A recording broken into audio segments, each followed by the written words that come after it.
너무 우리나라는 조금만이라도 뭔가 우리가 대외적인 외교 안보적인 정책을 취했을 때 우리가 조금이라도 어떤 경제적 손실이 온다면 우리 국민들이 용납만 하지 않거든요. 정치권에 그걸 문제 삼고요. 네. 그런 상황에서는 외교부든 국방부든 청와대든 그걸 갖다가 정말 우리 국력에 맞는 정책을 펴나갈 수가 없습니다. 네. 외교 안보 정책을 바라보는 시각이 우리의 위상을 따라가지 못하는 그런 데 기나기 때문에 저는 그런 부분이 더 선진화 또는 성숙화되어야 된다고 생각합니다.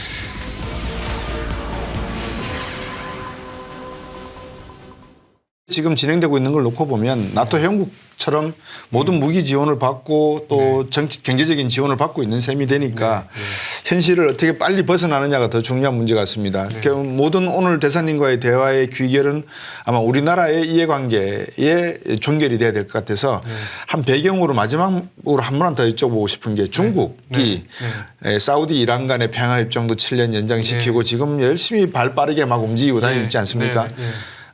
중국이 과연 러시아 우크라이나 사태에 중재안을 내놓거나 아니면 국제 질서 무대에 미국에 상응하는 그런 힘을 과시할 수 있는 역량을 한번 보여줄 거로 보십니까? 아니면 그냥 하나의 해프닝으로 끝날 것 같다. 어떻게 보십니까? 만약에 그 중국이 지금 하고 있는 그 평화 중재 노력이 성공한다면 아마 국제사회에서 중국은 굉장히 어떤 상당한 정도의 리더십 같은 걸 아마 얻게 될 겁니다. 아마 특히 시 주석에 대해서 어떤 신망이란가 그런 것도 들 거고요. 그런데 간단히 말씀드리면 지금 현재 그럴 가능성은 굉장히 낮습니다. 지금 우크라이나 그러니까 시진핑 주석이 이제 그 리후이 주 러시아 대사를 10년간 했던 분을 유러시아 특사로 해가지고 우크라이나도 방문하고 러시아도 방문하고 유럽 각국을 방문했는데 지금 별 성과가 없거든요. 그리고 러시아가 내놓은 중재안을 보면은 그 서방 세계에서 동의하기 힘든 내용입니다. 서방 세계에서 생각하는 그러니까 이 중재안은 우선 러시아가 우크라이나 땅에서 철군하고 그다음에 러시아가 점령하고 있던 땅을 우크라이나에 반환하고 그러면서 이제 평화협상을 해가지고 서로 줄 거 받고 줄 거 받을 거 받고 이렇게 해서 말하자면 평화협상을 이뤄내간다는 그래서 전쟁을 동시간다는 그런 것이 이제 가장 기초적인 것인데 이 서방 언론에 보도된 내용을 보면 우선 그러니까 우크라이나 러시아 간 양측 간 이 말하자면 평화 협상을 위한 공감대를 먼저 형성하고 그다음에 유럽의 새로운 안보 질서를 구축한다는 겁니다. 근데 그 새로운 유럽의 안보 질서라는 것은 지금처럼 그 지금 존재하는 나토가 아니라 나토도 유럽을 안보를 위한 동맹이잖아요. 나토가 아니라 이 나토는 유럽 안보를 위한 동맹이지만 유럽 국가 아닌 미국이 들어가 있고 유럽 국가 아닌 러시아가 빠져 있거든요. 그래서 이런 걸로는 안 된다. 미국을 배제하고 그냥 순수하게 유럽 국가들만 구성된 새로운 그러니까 어떤 유럽 안보 질서를 구축해 이러고 있거든요. 속내가 보이네요. 속내가 보이지 않습니까? 그래서 지금 현재로서는 중국의 평화 중재 노력은 뭐 별 성과는 없습니다. 다만 국제사회에서 그래도 그럼에도 불구하고 중국의 노력에 대해서 완전히 그냥 그렇게 폄하하지 않는 것은 중국이 일정 부분 기여하는 거 있거든요. 예를 들면 푸틴이 핵무기를 쓰려는 걸 자꾸 시사하니까 핵무기 사용은 불가하다는 식으로 천명을 한 게 있고 그다음에 또 중국의 식량 안보라든가 우크라이나에 대한 인도적 지원 이런 것들을 갖다가 또 때때로 또 강조를 해왔습니다. 그건 또 국제사회에 우크라이나에 도움되는 얘기죠.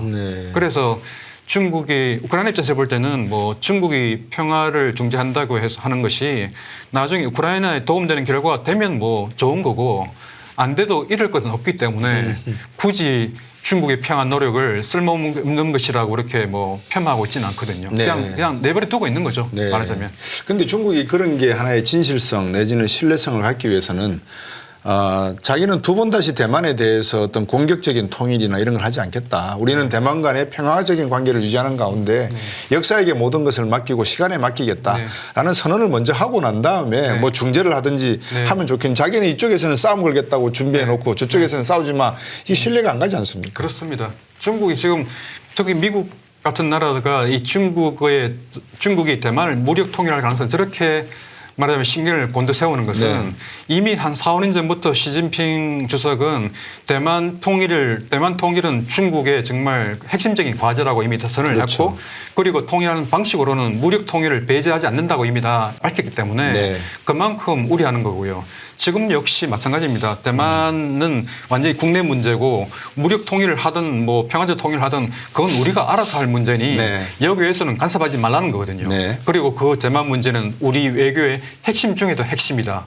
그 우리나라에도 그렇게 설명하고 있고 미국에도 그렇게 설명하고 있는 거죠. 네. 근데 그런 부분에서 국제사회는 대만이 다음 말하자면 아시아의 우크라이나가 될 가능성이 굉장히 많다고 보고 있고 네. 이제 그 점에서 굉장히 지금 우려하고 있는 셈이죠. 이번에 그 윤석열 정부가 이제 한 1년의 임기를 마치시고 얼마 전에 젤렌스키 대통령과도 만났고 예. 영부인 젤렌스카 여사도 우리나라에 와서 필요한 장비 뭐 지뢰 탐침할 수 있는 장비를 달라 또 그 우크라이나 대통령께서는 방어망에 필요한 레이더 시설도 좀 예. 지원해 달라 예. 이런 말씀들을 하신 것 같은데 윤석열 대통령께서 어떤 지원에 대한 내용 구체적인 내용은 뭐 국가 보안상이니까 말씀은 안 하셨다 하더라도 대사님 보시기에 이런 요청들이 상당히 많을 것 같아요 보면. 왜냐하면 우리가 나토에 가서 회담도 들고 있고 그렇죠. 또 미국 쪽에 지금 새로운 동맹관계를 강화하고 있고 우리의 포지셔닝은 어떻게 하는 것이 좋을까요? 우리나라 이해관계에 비추어서. 사실 지금 박사님이 제기하신 그 질문은 이 우크라이나 러시아 전쟁에 관해서 우리나라에게 지금 가장 중요한 질문이 될 겁니다. 그 질문이. 그리고 사실 어려운 질문이기도 하고요. 그런데 지금 현재 우리가 요청받은 것들, 우리가 지금 알고 있는 것들, 젤렌스 대통령은 이제 그 방공 레이더 같은 걸 지원해 달라고 했고, 그다음에 올레나 젤렌스카 여사는 우리 우크라이나에 지금 지뢰가 러시아군이 하도 많이 지뢰를 매설했으니까 지뢰 제거 장비를 지원해 달라고 했고, 그리고 윤 대통령께서는 우크라이나가 필요한 것을 지원하겠다 이렇게 얘기했거든요.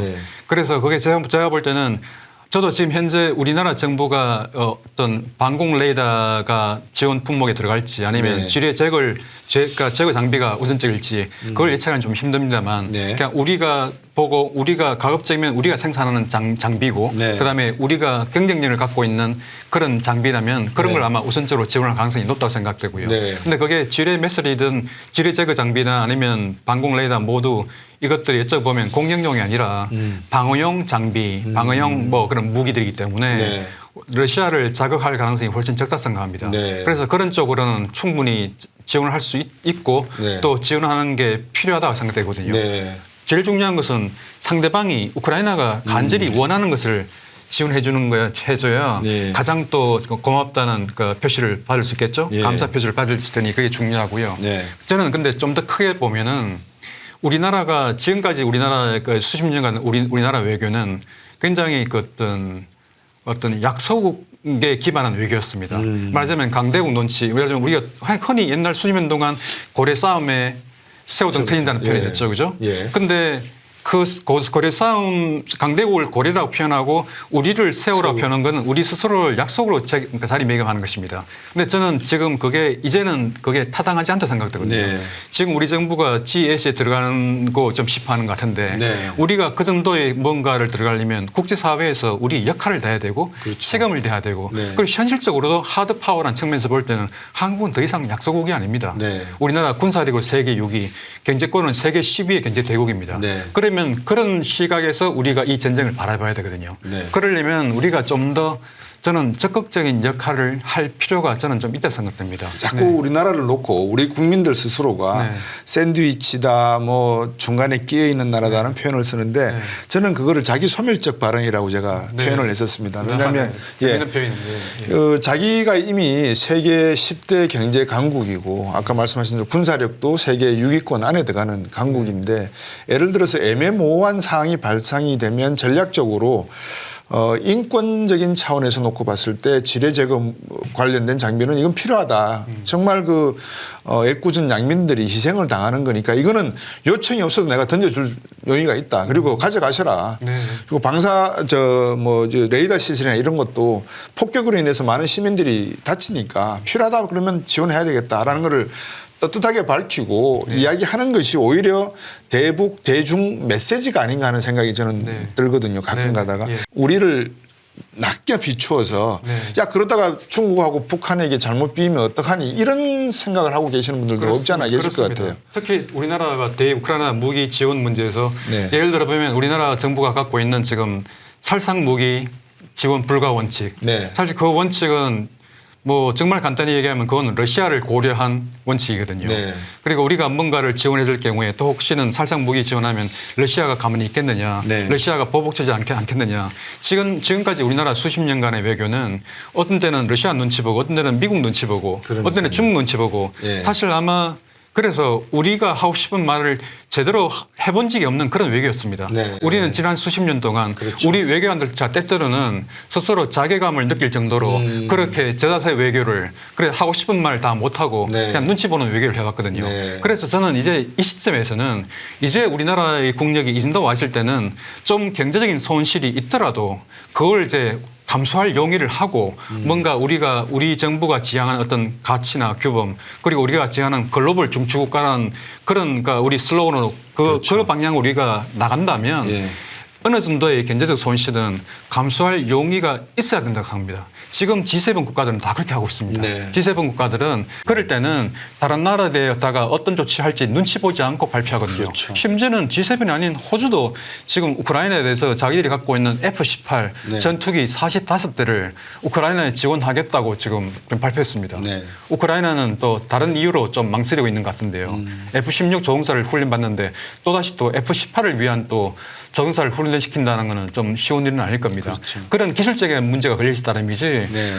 호주 같은 나라, 호주도 나토 국가가 아닌데 아니죠. 저렇게 전투기까지 지원하겠다? 저는 제가 호주 외교를 보면 좀 놀랄 때가 많거든요. 네. 어떻게 저렇게 과감할까 예. 놀라울 정도로 중국과 대립하고 말이죠. 자기들이 갖고 있는 원칙 그런 걸 견제하기 위해서 네. 저런 어떤 경제적 손해도 그러니까 이 불사하고 그러니까 중국하고 말하자면 이 대치하는 그런 모습을 보면 우리가 호주처하고 똑같이 할 수는 없다 하더라도 우리 정도의 위상이면 뭔가 우리가 할 만한 할 수 있는 그리고 우리가 지향하는 가치, 우리 사회가 지향한 가치가 민주주의와 법의 지배, 인권 네. 존중이라면 네. 그 원칙에 맞는 방향으로 최소한 외교를 어느 정도는 좀 할 수 있는 네. 저는 그런 입장이 필요하다고 생각합니다.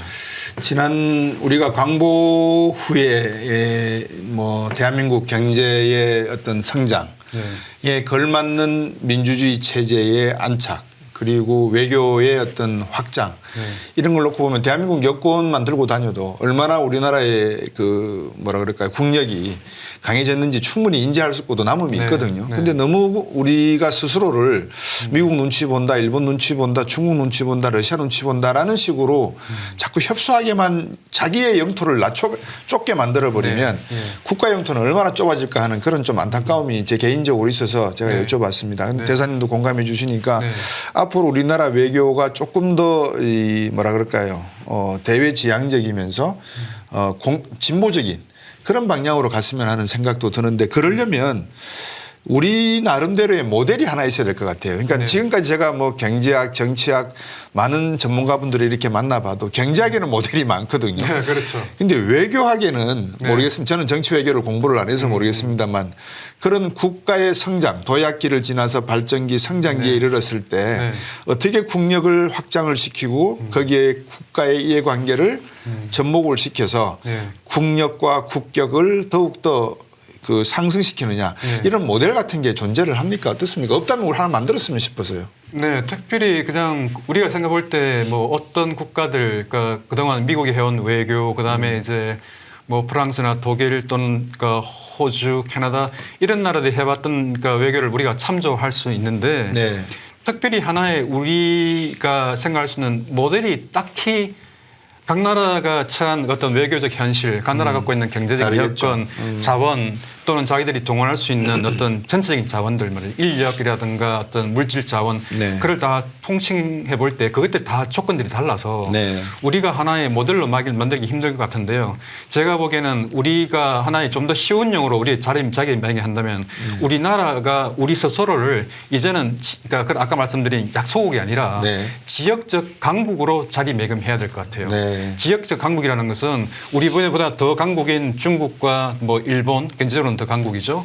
그리고 러시아도 있지만 우리가 생각할 때 지역적인 강국은 그냥 그러니까 이 다른 우리보다 더 큰 슈퍼 파워들의 눈치만 보고 따라가는 그런 것은 아니거든요. 네. 저는 그런 부분에서 보면 호주가 지향하고 있는 그러니까 외교가 네. 어느 정도는 좀 더 뭐랄까 우리가 눈여겨볼 만한 가치가 있다고 생각합니다. 네. 호주가 그런 어떤 호주 같은 경우는 이 코로나가 발생할 때 이 코로나 발생이 중국으로부터 인정한 것이 조사를 해야 된다. 이러다가 중국으로부터 견제제를 받았거든요. 아, 엄청 받았죠. 언제 받았잖아요. 예. 호주 석탄 금지, 수입 금지, 그렇죠. 호주 와인 수입 금지. 예. 이렇게 하다가 결국은 호주로부터 이 석탄 수입을 금지하다가 중국 내 석탄 가격이 문제가 급등하고 생겼죠. 예. 에너지 가격이 급등하다 보니 문제 생겨서 결국 세금이 또 풀었습니다. 풀었죠. 예. 물론 뭐 우리는 호주처럼 그런 자원을 많이 갖고 있는 나라가 아니기 때문에 우리는 그 통상에 의존을 하다 보니까 호주보다는 좀 더 취약한 측면이 있습니다. 네. 다만 제가 주목하는 측면은 저렇게 말하면 경제적인 손실을 무릅쓰고라도 호주가 생각하는 원칙 코로나 발생의 원인이 뭔지 사실 그 국제로 조사하는 것은 당연한 일인데 네. 다른 나라 어떤 나라도 미국을 제한 다른 나라 그 눈치 보면서 말하고 싶은 말도 못 하고 있는데 네. 저런 말 하거든요. 네. 그러면서 결국은 또 그런 어려움을 이겨내는 호주 외교를 보면은 네. 참 그거 보면 좀 그러니까 뭐랄까 우리가 좀 참고할 만한 가치가 있는 나라다. 네. 저런 외교 방식은 네. 어쩌면 저런 외교 방식 어떤 하나 스타일 같은 그런 것들이 지금 우리가 지역 강대국이고 이런 나라가 해야 될 어떤 외교의 한 부분이 아닐까 하는 저는 그런 생각을 하게 됩니다. 예. 우리나라의 앞으로 미래에 그런 뭐라 그럴까 서로 다른 관점에서 발생할 수 있는 논란거리가 상당히 많을 거라고 저는 생각이 듭니다. 왜냐하면 사드 배치 때만 봐도 네. 정말 순수하던 그 많은 국민들 농촌에서 계시던 분들이 사드가 배치가 되면 주변에 전자파가 발생해서 수많은 네. 피해가 있고 또 쇠고기를 수입하게 되면 뭐 내 구멍이 숭숭 뚫려 가지고 뭐 그런 내용 광우병 이야기도 네. 나오고 네. 이게 모두 다 진영 논리에서 나오는 하나의 참 뭐라 그럴까요? 우픈 그런 네. 사실들인데 그렇습니다. 그런 내용들이 앞으로 더 많이 발생될 거라고 저는 예상이 네. 되거든요. 네. 그러한 불필요한 비용을 줄이기 위해서는 정부 특히 외교 쪽에 계시는 분들이 제가 볼 때는 다른 나라에서 발생되는 이런 중요한 사안을 어떻게 국내 정치와 경제, 사회, 문화적인 내용으로 접목시킬 것인가 네. 이러한 내용에 대한 논의가 좀 더 많았으면 하는 생각이 네. 개인적으로 듭니다. 대사님께서 미국 대사에서도 근무를 하시고 대사관에서도 근무를 네. 하셨고 네. 쭉 외교 생활을 하셨으니까 네. 그동안의 젊은 시절부터 지금까지 네. 우리의 국력 신장과 함께 외교력의 방향에 대해서 아마 생각하고 계신 게 있을 것 같아요. 네. 네. 요약해 주신다면 어떤 네. 내용이 될까요? 지금 사실 제가 쭉 보면은 우리나라 국민 또 우리나라 정치 전반적으로 보면 너무 우리나라 국내 문제에 좀 함몰돼 있는 좀 그런 경향이 있습니다. 네. 근데 지금 우리가 경제적으로 더 발전하고 그다음에 이 글로벌화가 진행되면서 국가들과 국가 간에 더 상호 의존으로 엮여 있고요. 네. 그게 그래서 이제 그 외교가 차지하는 비중이 우리나라한테 점점 더 커져가고 있습니다.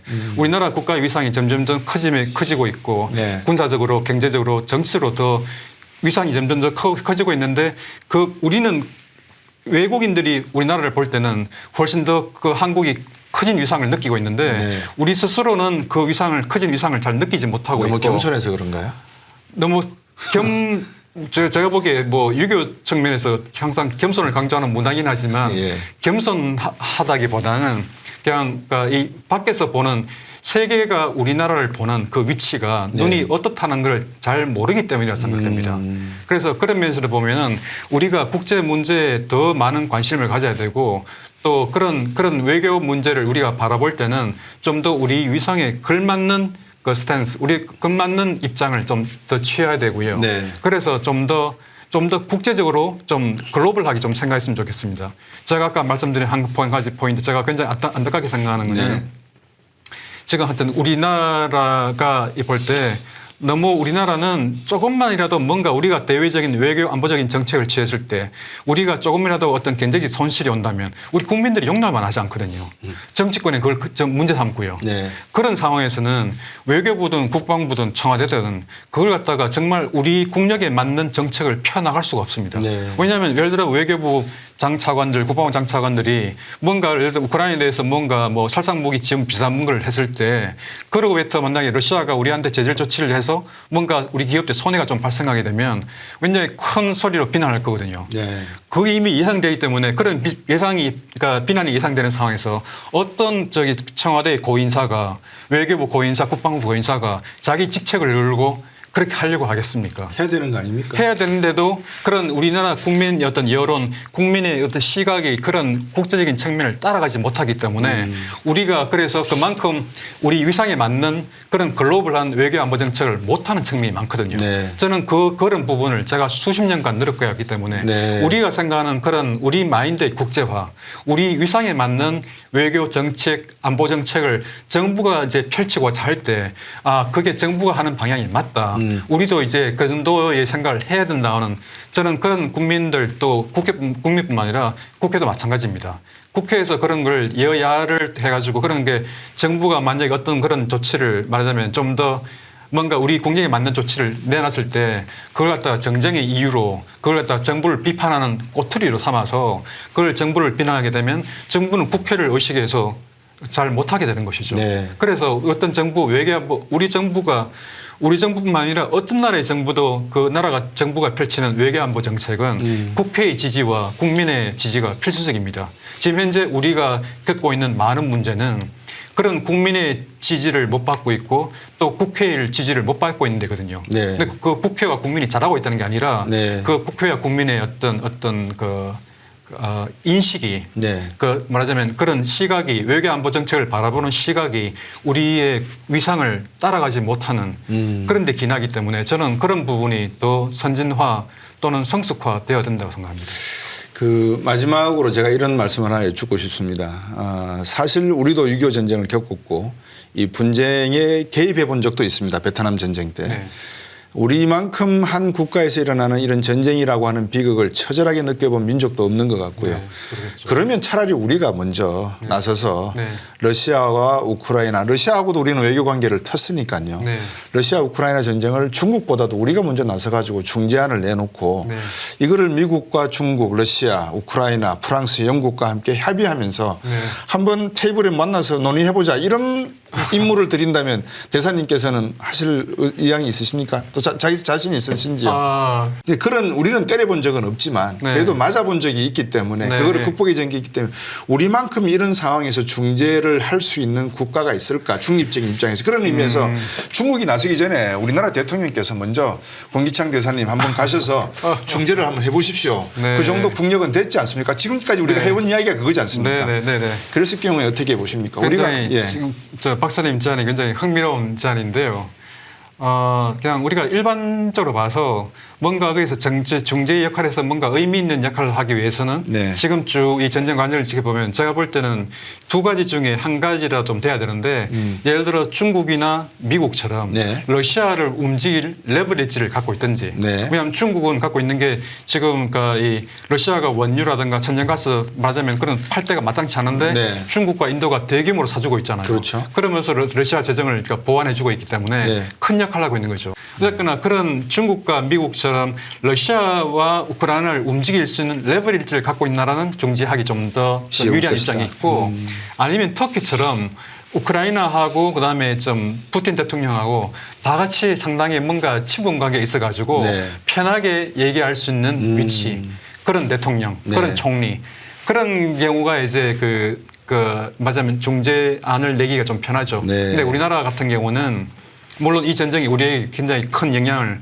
주고 있는 건 틀림없지만 네. 우리가 전통적으로 외교적으로 우크라이나하고 이렇게 긴밀하게 지낸 사이가 아니고 그다음에 우리가 이 전쟁이 또 유럽에서 진행되는 거라 만약에 러시아 입장에서 볼 때는 또 아시아 국가인 한국이 왜 굳이 대만에서 발생한 중국 대만 문제도 아닌데 네. 유럽 땅에서 벌어지는 전쟁인데 왜 굳이 그러니까 한국이 나서려고 하느냐 좀 이럴 수 있을 것 같아요. 브라질 그래서 룰라 대통령 나선다 그랬지 않습니까? 브라질 룰라 대통령은 이제 브라질 뭐 좋은 질문입니다.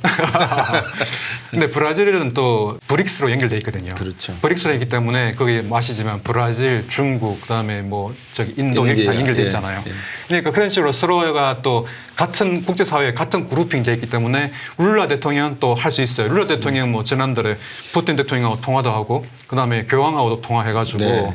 또 교황의 중년 전력에 대해서 감사도 표시하고 이렇게 했죠. 근데 우리 같은 경우는 그동안은 이 유럽 우크라이나를 중심으로 한 어떤 그 크림반도 사태 네. 뭐 쭉쭉 이런 사태 지금까지 우리가 발을 담고 있지 않았기 때문에 지금 우리가 좀 나서기에는 좀 더 우리가 그쪽 그 분쟁 과정에서 우리가 남긴 좀 족적이 좀 더 적은 것 같아요. 네. 제가 보기에는. 근데 네. 만약에 우리가 이 전쟁이 앞으로 2, 3년 가고 우리가 말하자면 중요한 뭐 무기 지원국이고 우리가 그다음에 또 이 전쟁의 향방에 우리 한국이 어떤 이유로든 상당히 큰 영향을 미치는 나라가 된다면 지금 박사님 말씀하신 대로 어떤 정제 제한을 할 수 있는 그런 레버리지를 갖고 있는 나라가 될 수도 있겠죠. 네. 예. 지금 오늘 이 시각에도 우크라이나의 많은 국민들이 네. 이 전쟁으로 인해서 뭐 참담한 현실 속에서 생활하고 계실 거로 느껴지거든요. 네. 이 전쟁이라고 하는 공포, 전쟁이라고 하는 비참함, 이건 정말 뭐 경험해보지 못한 저희들 세대로서는 이야기는 힘들지만 한 국가가 이런 전쟁으로까지 내몰리기 전에 지도자 그리고 국민들이 네. 반드시 이 점만큼은 네. 우리가 베트남의 패망도 지켜봤습니다만 이미 몇 년일까요? 48년이라는 시간이 이미 지나버려서 네. 이 기억 속에 또 다 지워져 버릴 것 같거든요. 네. 이런 속에서 우리 국민과 우리 정부 지도자들이 아까 국회 말씀도 주셨으니까 이런 점만큼은 좀 유의를 하고 한 방향으로 갔으면 한다는 말씀이 있으면 한번 끝으로 요약해 주시죠. 네. 제가 지금 이 전쟁을 지켜보면서 제가 느끼기에는 정말 우리가 힘을 길러야겠다. 우리가 어떤 우리 주변의 강대국이 쉽게 제가 한국을 침공했을 때는 네. 엄청난 타격을 겪지 않고 엄청난 손해를 겪지 않고는 한국을 쉽게 정복하지 못하겠다고 느낄 만큼 네. 그게 일종의 뭐 전략적으로 말하면 그걸 뭐 포켓파인 스트래티지라 해서 고슴도치 전략이라고 네. 부르죠. 그런 식으로 통할 정도 그런데 우리 힘을 기르는 게 제일 중요하고요. 네. 그다음에 우리 우크라이나 전쟁을 보면서 뭐 각국도 그래 느끼겠지만 네. 그 우리나라를 함께 침략으로 지켜줄 동맹이 얼마나 중요한지를 이번에 새삼 느끼고 있습니다. 네. 지금 전쟁 전에 지금 한 4, 5년 동안 우리 외교에서는 뭐 믹타로 해서 중진국가 아니라 어떤 중견 국가들, 네. 미들 파워들의 어떤 서로 영어로 말하면 like minded country 네. 생각을 비슷하게 하는 국가들끼리 뭉치는 모임도 있었고 그다음에 뭐 또 헝가리나 체코 이런 걸 포함하면 비세그라다 체제라는 것도 있었고 네. 했지 않습니까? 그런데 지금은 그런 외교적인 노력이 의미가 전쟁 없는 건 아니지만 지금 요즘 이 전쟁을 겪으면서 이 신냉전을 겪으면서 우리가 지금 느낄 수 있는 것은 정말 결정적인 순간에 우리나라에게 군사적으로 도움을 줄 나라가 얼마나 중요한 건지 사실은 그걸 깨닫게 해주는 전쟁입니다. 네. 어떤 의미에서는. 네. 그건 우리만 깨닫는 게 아니라 지금 세계 각 나라가 느끼는 부분이거든요. 네. 그래서 어떤 우리가 맺고 있는 동맹 관리, 네. 동맹 관리를 정말 잘해야 되겠다. 그것도 굉장히 세심하게 네. 말하자면 그러니까 지금 우리는 미국의 동맹이니까 네. 전반적인 한미 관계를 여러 가지 측면 뭐 국민 대 국민의 관계, 군사적 동맹 관계 또는 정치적 관계, 외교적인 걸 우리가 정말 매끈하게 잘 해나가야겠다는 생각이 들고요. 그 외에는 한미 동맹을 좀 더 외연을 확장시키면 네. 우리나라와 나토와의 관계 예. 그런 긴밀한 게 역시 필요하고요. 예. 그러니까 지금 우리가 6.25 전쟁 때처럼 우리가 우크라이나에 대해서 많은 지원을 지금 하려고 하는 것처럼 우리가 위급할 때는 나토 국가들이 우리를 지원할 수 있는 건 말이죠. 그렇죠. 그런 부분 또 좀 더 확장시키면 뭐 지금 일본과의 관계 네. 저는 일본과의 관계도 지금 현재 정부에서 추진하고 있는 그 한미일 좀 더 긴밀한 어떤 협력 네. 긴밀한 관계 맺는 게 저는 올바른 방향이라고 생각됩니다. 네. 그런 면에서 좀 더 말하자면 우리의 생존과 우리의 안보에 직결되는 그런 외연들을 네. 점점 더 좀 넓혀서 우리가 좀 더 안전한 상태에서 좀 더 그러니까 경제적으로도 안전하고 그다음에 정치로 안정되고 군사적으로도 뭔가 좀 확고한 발판을 우리가 마련할 수 있는 그런 외교 안보 정책을 펼치는 게 저는 중요하다고 생각합니다. 대사님 말씀을 듣고 보니까 우리나라를 공격했을 경우에 아마 자기들이 공격한 몇 배 이상의 피해를 받는다라는 그런 교훈이 반드시 하나 있어야 됐다는 것과 그러기 위해서는 동맹관계가 중요하다는 말씀을 주셨습니다. 한 국가가 멸망할 때는 반드시 안에서부터의 균열이 발생이 되고 그 균열을 틈타서 밖에서 침략이 들어온다고 책에서도 나오고 배웠습니다. 우리가 외교 관계를 갖는 이유는 국가 간의 신뢰라고 보여집니다. 국가 간의 신뢰는 어떤 면에서 보면 이해관계의 공동분모, 공약수가 상당히 존재한다는 의미가 아닐까 생각이 듭니다.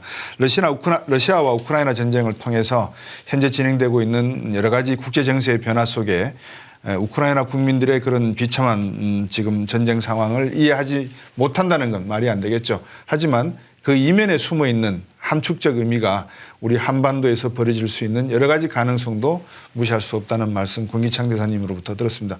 대사님 오늘 우크라이나 러시아 전쟁에 대해서 여러 가지 속 깊은 말씀들 주셔서 감사합니다. 고맙습니다. 네, 감사합니다.